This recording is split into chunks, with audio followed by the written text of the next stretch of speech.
How to turn your ability into cash. अध्याय 3, 90% पानी के अंदर। हिंदी ऑडियोबुक.com। मनुष्य दुनिया का सबसे बड़ा भौतिक प्राणी नहीं है, फिर भी उसका पृथ्वी और उसमें मौजूद सभी चीजों पर प्रभुत्व है। ईश्वर ने यह प्रभुत्व मनुष्य को मन से और चेतन एबिलिटी विचारों से दी है।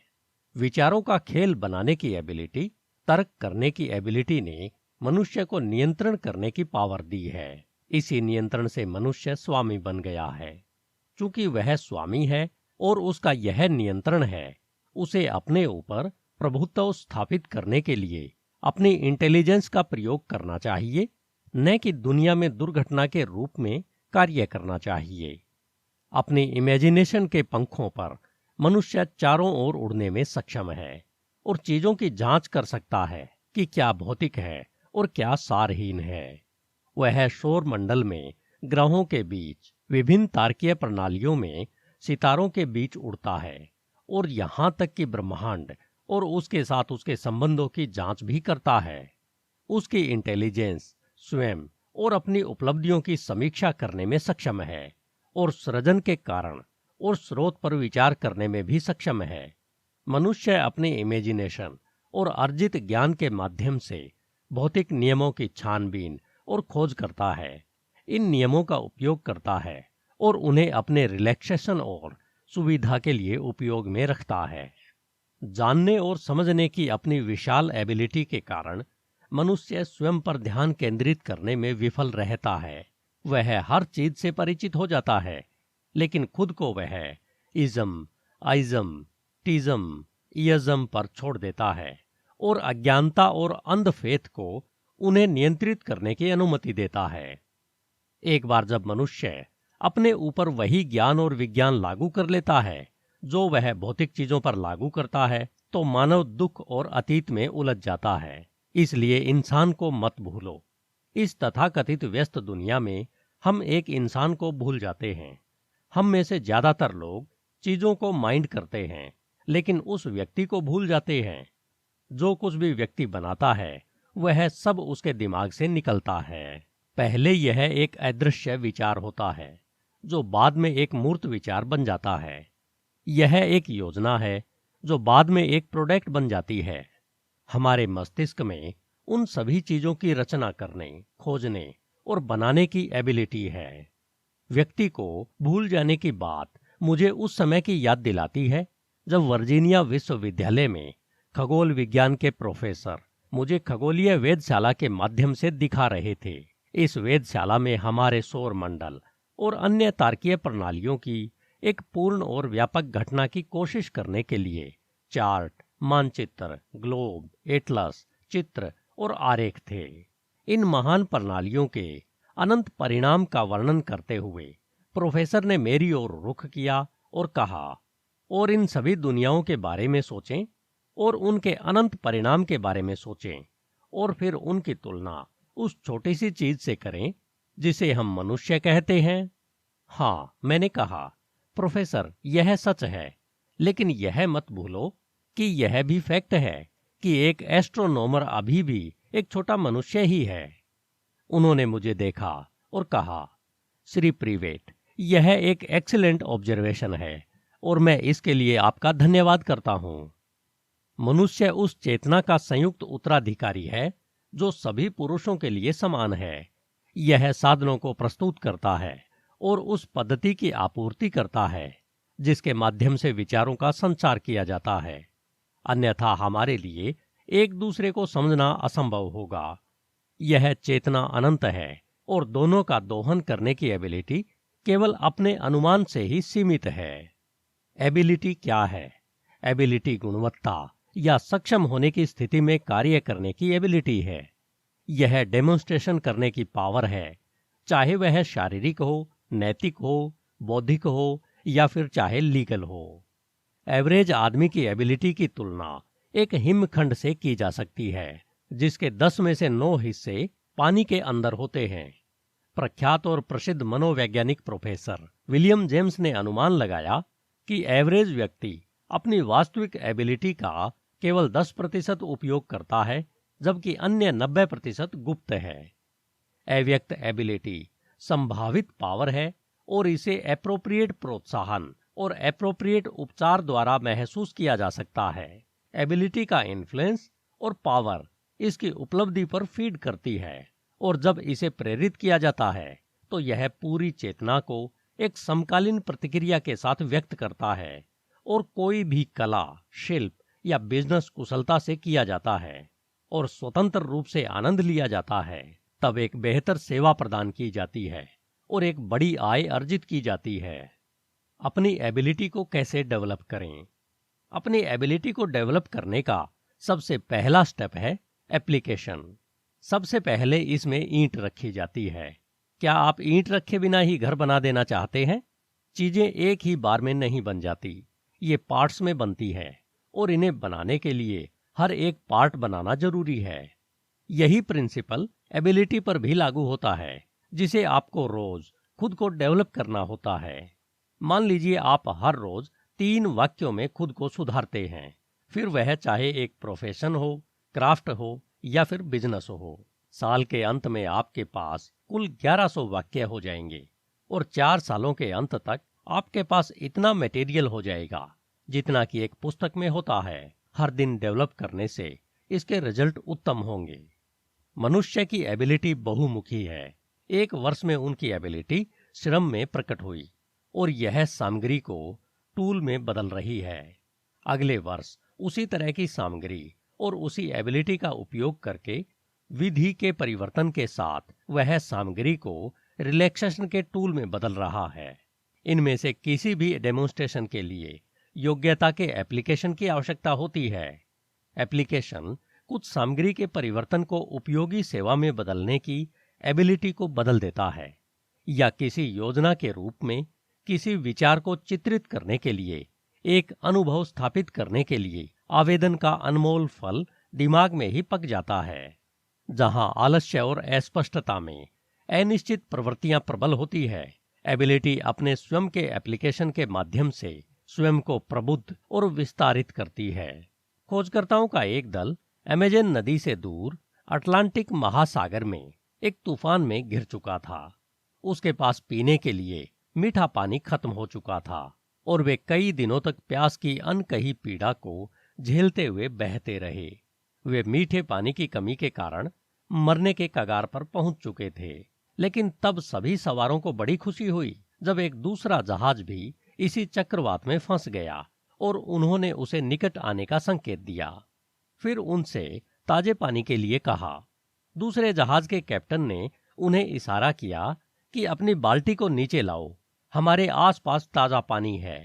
खोजकर्ताओं को इस बात की जानकारी नहीं थी कि अमेजन नदी समुद्र के बाहर 100 मील से भी अधिक ताजा पानी रखती है।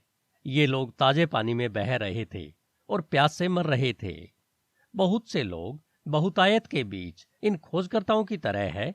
बहुतायत से भरी दुनिया में वे अवसरों की भीख मांग रहे हैं। अवसर हवा की तरह मौजूद है, वे आपके चारों ओर है। अपनी बाल्टियां नीचे गिराएं और अव्यक्त एबिलिटी के महासागर को आकर्षित करें। एप्लीकेशन। जो कुछ आप जानते हो उन्हें लागू करने से आप बहुत सी ऐसी चीजों को जानेंगे जिन्हें आप नहीं जानते। एप्लीकेशन का यह प्रिंसिपल धर्म ग्रंथों में भी दिया गया है। अपनी एबिलिटी को लागू करना लोकोमोटिव को भांप देने की तरह है।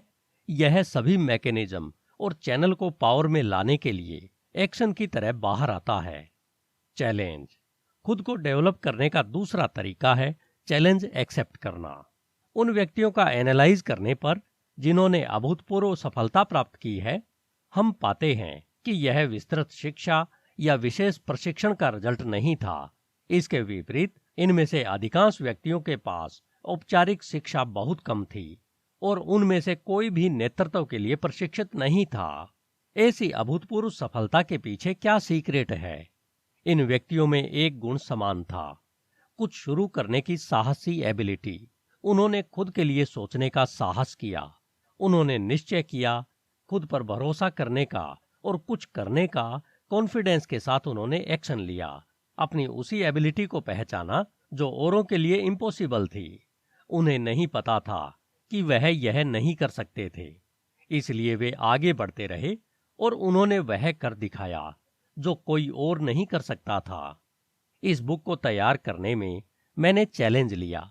मेरी पत्नी और बच्चे मुझे लिखने के लिए साहस देते थे। मैंने सोचा कि यह एक अवसर है कि मैं अपने विचारों को दूसरों के साथ शेयर कर सकूं। मैंने इस चुनौती को अपनाया और हालांकि मेरा एरिया पत्रकारिता नहीं है, फिर भी यह एक बुक है जो कि दूसरा एडिशन है। पास्टर, जिन्होंने किसी भी अन्य व्यक्ति या स्वास्थ्य विशेषज्ञ से ज्यादा स्वास्थ्य को ठीक कैसे रखें इस बारे में ज्ञान दिया है। विटनी, ऐसे मनुष्य जिन्होंने कॉटन जिन का आविष्कार किया है। वे कनेक्टिंग में एक स्कूली अध्यापक थे। जॉन डी रॉकफेलर एक प्रोड्यूस हाउस में क्लर्क थे। एंड्रयू कार्नेगी एक बॉबिन बॉय थे। थॉमस ए एडिसन एक अखबार बेचने वाले थे। हेनरी फोर्ड एक इलेक्ट्रिकल मैकेनिक थे। बेंजामिन फ्रैंकलिन एक प्रिंटर अप्रेंटिस थे। मोर्स ऑफ टेलीग्राफी फ्रेम एक पोर्ट्रेट पेंटर थे। बेल, टेलीफोन के आविष्कारक, एक म्यूजिक टीचर थे। ईस्टमैन, जिन्हें कोडक किंग के नाम से जाना जाता है, एक बैंक में क्लर्क थे। जो मनुष्य नई राहों पर चलते हैं, नए रास्ते तय करते हैं, नए तरीके पायनियर करते हैं, नई खोज करते हैं और नई चीजों का आविष्कार करते हैं, वे ऐसे लोग हैं जो उन चीजों को करने की हिम्मत करते हैं जो नहीं की जा सकती, जबकि अन्य लड़खड़ाते हैं और वे आगे बढ़ते हैं। ढूंढो, खोजो और चीजों को प्रकट किया जाएगा, यहां तक कि पूर्णता की अंतरतम चीजें भी। बस उन्हें सोचने की जरूरत है। हिम्मत करने की चुनौती, शुरू करने की प्रेरणा और शुरू करने की ललक ज्यादातर चीजों को आशीर्वाद में बदल देती है। वह जो सोचने की हिम्मत करता है, वह अपने पराक्रम की मुहिम में सुरक्षित खड़ा रहता है। ऑर्गेनाइजेशन, अपनी एबिलिटी को डेवलप करने का तीसरा तरीका है ऑर्गेनाइजेशन। एबिलिटी व्यक्तिगत होती है और इसे सिर्फ आप ही डेवलप कर सकते हो। सिर्फ आप ही इन सब को ऊपर उठा सकते हो या छिपे हुए भाग को बाहर ला सकते हो।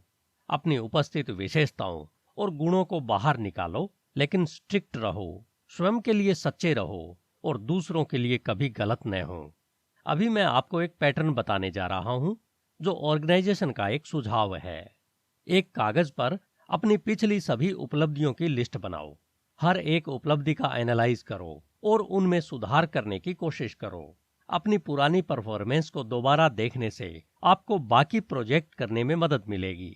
आपकी कुछ बेहतर उपलब्धियां जिनमें आपने अपने को तैयार नहीं किया या बिल्कुल थोड़ी सी तैयारी की थी, उनसे आपको यह जानने में मदद मिलेगी कि आज की असली पावर क्या है और आप में क्या प्राकृतिक टैलेंट है।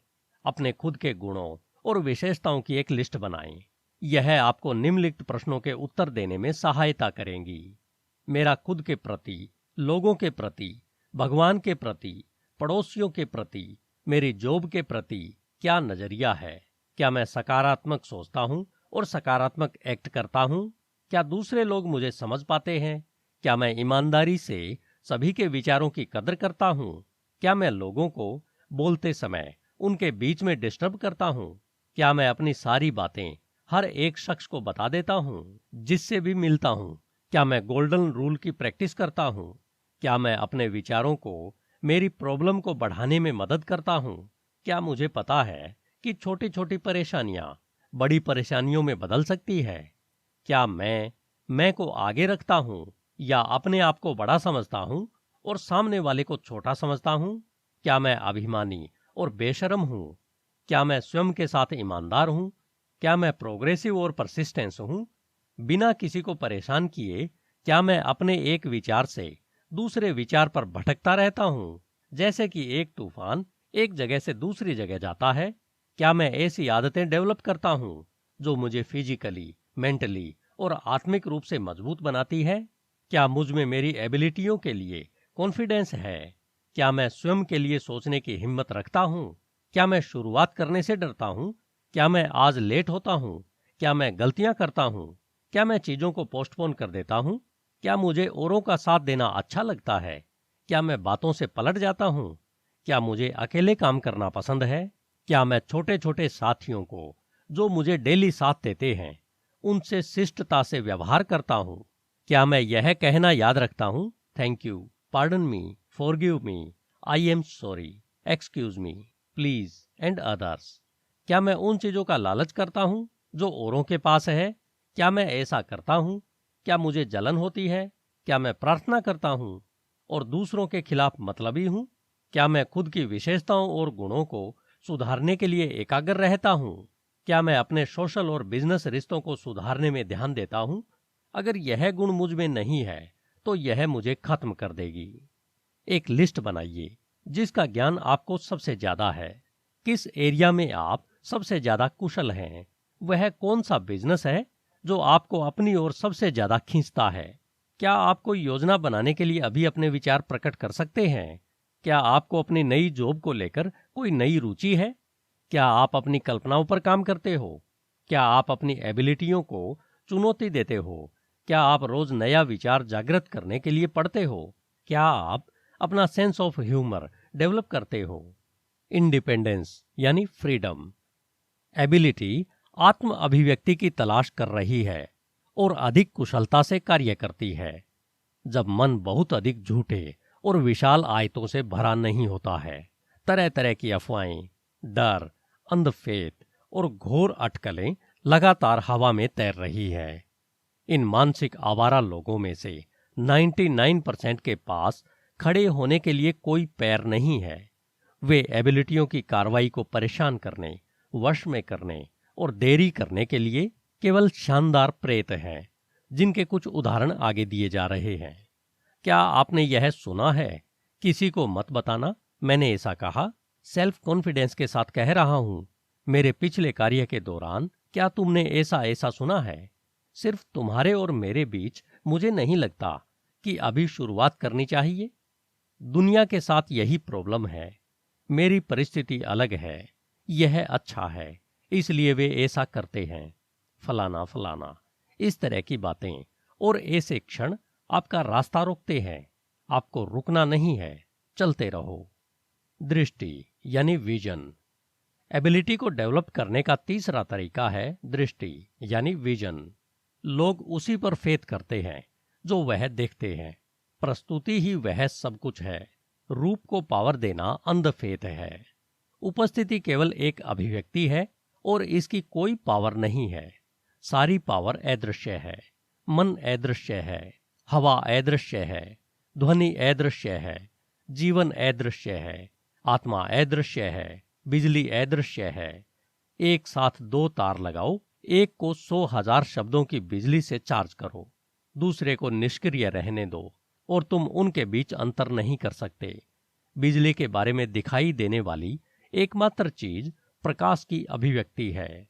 यदि आपको संदेह है कि बिजली मौजूद है तो एक जीवित तार को छुआ करें।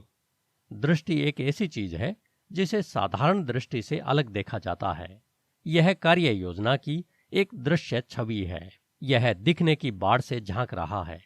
जिन चीजों को आप देख सकते हैं उन पर फेथ करना ही दृष्टि है। जब दृष्टि विफल हो जाती है तो मनुष्य नष्ट हो जाते हैं। दृष्टि इमेजिनेशन का कैमरा है और छवि को पंजीकृत करने के लिए फिल्म की आपूर्ति करती है। हजारों वर्ष तक नियाग्रा नदी रॉकी क्लिफ पर धराशायी हो गई और आने वालों के लिए केवल एक दिलचस्प साइट थी। एक बुद्धिमान व्यक्ति ने इस दृष्टि के साथ इसकी महान एबिलिटी को पहचाना। यही कारण है कि इस महान जल प्रताप को सत्ता में परिवर्तित क्यों नहीं किया गया। आज वो छेद नहीं बदले हैं, लेकिन उनमें छिपी अदृश्य पावर 1000 उद्योगों के पहिए को घुमा रही है और अपनी गुप्त एबिलिटी से हजारों घरों को प्रकाश और गर्म करने के लिए विद्युत पावर की आपूर्ति कर रही है। दृष्टि वाले व्यक्ति ने अनगिनत की पावर का दोहन किया, इसे अपने साथी पुरुषों की सेवा के लिए एक उपयोगी चैनल में परिवर्तित करें। दृष्टि सबसे महत्वपूर्ण फैसिलिटी में से एक है। यह दृष्टि के लिए डेवलप होता है और पिछली दृष्टि को लाभ में बदल देता है। हर इंसान का एक व्यक्तित्व होता है, इसका इस्तेमाल करें। कोऑर्डिनेशन। विचारों में आपस में एक कोऑर्डिनेशन होता है और सद्भाव पैदा करने के लिए उत्कृष्ट साझेदारी होती है। जब यह कोऑर्डिनेशन पहचानी जाती है तो यह एबिलिटी को रोशन और मजबूत करती है। जब विचार संघर्ष करते हैं तो विनाश एबिलिटी को भ्रमित और बाधित करता है। यह अपने लक्ष्य तक पहुंचने के लिए या पूर्ण फल का आनंद लेने के लिए पूरी ताकत से कार्य करने में असमर्थ है। जो अच्छा है उसे सुनो और उस पर आपत्ति करो जो पराजयवादी है। विशिष्ट कार्य करने के लिए विशेष मशीनरी का निर्माण किया जाता है। बुनाई की मशीन होजरी बनाती है, एक लान घास काटने की मशीन घास काटती है। दोनों मशीनें उत्कृष्ट डेमोन्स्ट्रेशन करने वाली है और अपने अपने क्षेत्रों में शानदार काम करती है। यही प्रिंसिपल एबिलिटी पर लागू होता है। मेरी एबिलिटीज मानवीय रिश्तों के एरिया में और किस तरह अपनी एबिलिटियों को अच्छा रखना है इसमें डेवलप हुई है। अगर मुझे जन्म देने का काम दिया जाए तो मैं पूरी तरह से उलझ जाऊंगा और कुछ भी सही से नहीं कर पाऊंगा। मानवीय रिश्ते का एरिया और जन्म देने का एरिया भी पूरी तरह से कुशलता से नहीं भरा हुआ है और हर एक एरिया एक एबिलिटी मांगता है जो कि जीवन भर की रुचि और इन्वेस्टिगेशन पर आधारित है। विचारों का एक समूह आपके बिजनेस को बेहतर बनाने और उसे पूर्ण बनाने के लिए साझेदारी की मांग कर रहा है। सहकारी, प्रभावी और लाभकारी होने के लिए इन विचारों को समन्वय के लिए विनियमित और व्यक्त किया जाना चाहिए। इसलिए एक एरिया पर टिके रहें और जैसे जैसे उस एरिया में एबिलिटी डेवलप होती है, एरिया बढ़ता है और एबिलिटी का विस्तार होता है। सामंजस्यपूर्ण विचारों को अपनी एबिलिटी का समन्वय और पोषण करने दे और आपकी एबिलिटी आपको खिलाएगी। प्रत्यय यानी कन्विक्शन।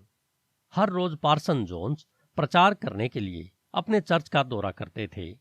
किसी ने उनसे पूछा कि वे हफ्ते में 6 दिन अपने आप को प्रचार क्यों करता है और प्रत्येक हफ्ते में केवल 1 दिन अपनी मंडली को प्रचार करता है। उनका उत्तर था, प्रचार करने में स्वयं को समझाने में 6 दिन लगते हैं और मेरी मंडली को समझाने में केवल 1 दिन लगता है। सबसे कठिन कामों में से एक है खुद को मनाना, लेकिन एक बार यह पूरा हो जाने के बाद दूसरों को समझाना काफी आसान होता है। बस याद रखो कि आधा सीखा हुआ कभी भी काम नहीं आता। कन्विक्शन लैटिन के 2 शब्दों से बना है, कॉन एंड विंसर, जिसका मतलब है टू कनकर या जीतने वाला। अपनी परफॉर्म करने की एबिलिटी से जीतने के लिए अपने विचारों को एक निष्कर्ष तक लेकर आओ, फिर चाहे वह बहस हो या फेत। आधे अधूरे निष्कर्ष हमेशा गलती का कारण बनते हैं। पूरी तरह से सोच विचार ही आपको सही निष्कर्ष तक पहुंचाएगा। यह निष्कर्ष सही या गलत हो सकता है। अगर यह सही हुआ तो एक निश्चय के साथ डिसीजन लो और उसी पर दृढ़ होकर कार्य करो। आपकी कन्विंस होने की यह स्थिति आपको मानवीय मस्तिष्क की कॉन्शियसनेस की ओर लेकर जाएगी। जब इसे तथ्यों का सामना करना पड़ेगा तो मस्तिष्क कोई भी गलती नहीं करेगा और यह कन्विक्शन की ओर आपके डिसीजन को प्रेरित करेगी। एबिलिटी के पूर्ण प्रोत्साहन को महसूस करने और इसका पूरा लाभ उठाने के लिए एक संपूर्ण और पूरे दिल से फेथ आपके बिजनेस के हर चरण में व्याप्त होना चाहिए। बिजनेस को इसकी गारंटी देनी चाहिए, अन्यथा पूर्ण अभिव्यक्ति की अनुमति देने के प्रयास के एक नए एरिया के लिए मानक को उठाया जाना चाहिए।